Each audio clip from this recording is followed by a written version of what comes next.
सुप्रभात बच्चों। बेटा आज हम करेंगे अध्याय नंबर 6 के अध्याय नंबर 6 का बुक वर्क करेंगे। थोड़ा सा ही हुआ था वर्ड मीनिंग के साथ, बाकी सारा बचा हुआ है। हमने प्रश्न उत्तर कर लिए हैं। जिनका भी राइटिंग वर्क बचा हुआ है वो एक दूसरे के साथ मिलकर कर लें, नहीं तो स्कूल में बिल्कुल पूरा नहीं हो पाएगा आपका, क्योंकि स्कूल में तो जब आप आएंगे 23 को तो सिलेबस आगे बढ़ाएंगे, ना कि पीछे चलेंगे हम। तो आप अपना राइटिंग वर्क तो पूरा रखें। तो चलिए शुरू करते हैं। इसका ख से रह गया था, यहाँ तक मैंने करवा दिया था। पहला प्रहर था ये, हमारा हो गया था। ख में देखिए, सही कथन के सामने सही तथा गलत के सामने गलत का चिन्ह लगाइए। वैसे पुत्रों का कृपा पात्र कोवा उनके द्वारा अपनी प्रशंसा सुनकर स्वयं पर आवश्यकता से अधिक भरोसा कर बैठा। ये बात बिल्कुल सही है। उसने एक बार भी नहीं सोचा, दूसरों की बातें सुनते ही उसे विश्वास कर लिया। सेखी भगाड़ने वाले प्राय अपने उद्देश्य में असफल ही रहते हैं, और ऐसा ही मूर्ख कोए के साथ हुआ। तो ये बात भी बिल्कुल सही है। सेखी भगाड़ने का मतलब होता है बेटा दूसरों की बातों में आ जाना।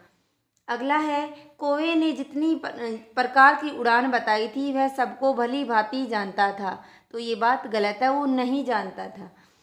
प्रश्न नंबर 4 में, कोए की काँव काँव को मूर्खता का प्रतीक माना जाता है, जो केवल झूठी बड़ाई के स्वयं को श्रेष्ठ सिद्ध करना चाहते हैं। तो ये बात भी बिल्कुल सही है कि मूर्खता का प्रतीक माना जाता है।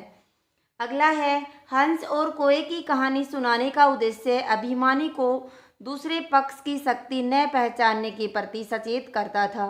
तो ये बात गलत है। दूसरे पक्ष की शक्ति थोड़ी देखनी है हमें, तो शक्ति का पता नहीं लगता।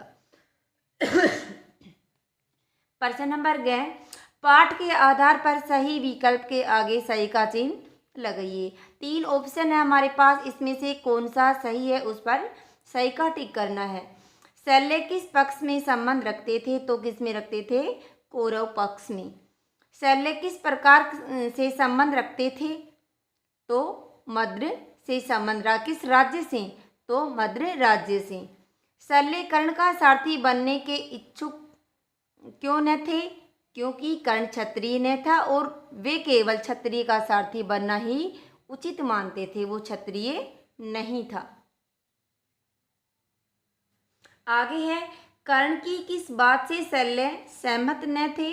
तो कर्ण उन्मुक्त होकर अपनी प्रशंसा स्वयं कर रहे थे, यह शल्य को अच्छा नहीं लग रहा था। ऑप्शन से। प्रश्न नंबर 5, शल्य ने जो कहानी कर्ण को सुनाई उससे संदेश मिलता है कि व्यक्ति को आत्मश्लाघा से सदा दूर रहते हुए धीरता का अनुपालन करना चाहिए। ऑप्शन से बिल्कुल सही है।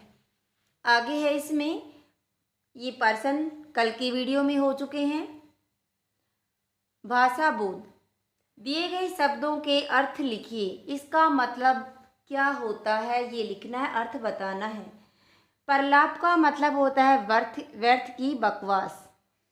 पश्चाताप का मतलब होता है पछतावा करना। सामर्थ्य का मतलब होता है शक्ति। अभीष्ट का मतलब होता है इच्छित।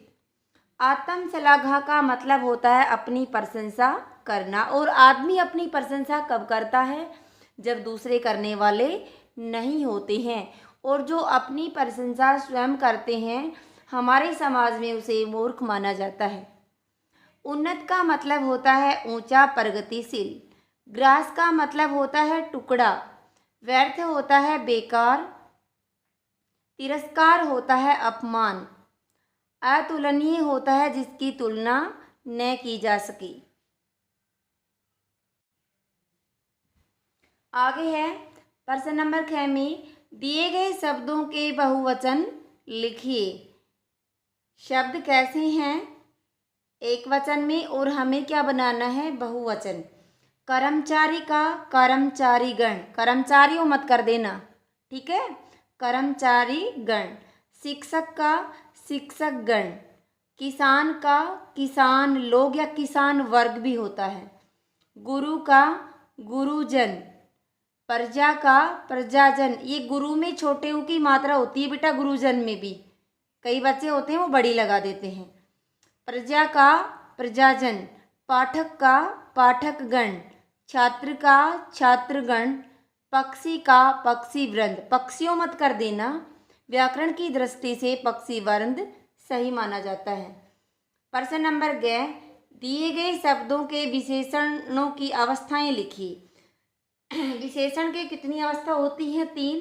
उन्हीं तीनों में से हमें बताना है कि ये कौन सी अवस्था है। श्रेष्ठ है ये मूलावस्था होती है, न्यूनतम है ये उत्तमावस्था होती है, योग्यतर है ये उत्तरावस्था होती है। अगर नहीं पता हो हमारे टॉपिक में, अभी तक तो नहीं आया लेकिन इंग्लिश में आपने डिग्री पढ़ी होंगी, गुड बेटर बेस्ट आपने कभी पढ़ा हो, तो उसी तरह से विशेषण है ये भी, वो भी डिग्री वाला ही सिस्टम है, हिंदी में इसको विशेषण कह देते हैं।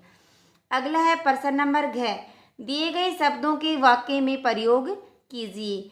ये 3 शब्द हैं, आपको वाक्य खुद बनाने हैं, ना कि मेरे वाले लिखने हैं, ना तो स्कूल में मैं चेक करूँगी तो पिटाई करूँगी। जूठन का जूठन हिंदी भाषा के लेखक ओम प्रकाश द्वारा लिखित आत्मकथा है, ये मैंने बनाया है, आपका दूसरा होना चाहिए। पराक्रम दिवस कब मनाया जाता है? धर्म कर्म के 10 कार्य करना जरूरी है। अड़े में देखिए, बताइए रेखांकित शब्द व्याकरण की दृष्टि से क्या है? जिस पर अंडरलाइन कर रखा है ये शब्द बताने हैं कि व्याकरण की दृष्टि से इन्हें क्या कहते हैं और ये क्या है। इस नाटक को अवश्य देखिए, सार्वनामिक विशेषण है ये शब्द। कोई कुछ कह रहा है, कोई शब्द है ये सर्वनाम है। कोई आदमी कुछ कह रहा है, यहाँ पर आदमी भी साथ जोड़ दिया गया है तो कोई को सार्वनामिक विशेषण में लिया गया। उसे कुछ चाहिए, ये सर्वनाम है। उसे कुछ रुपए चाहिए, रुपए जुड़ गया तो कुछ सार्वनामिक विशेषण हो गया। आज का होमवर्क है बेटा, जो बुक वर्क फिल करवाया है वो पूरा करना है। धन्यवाद।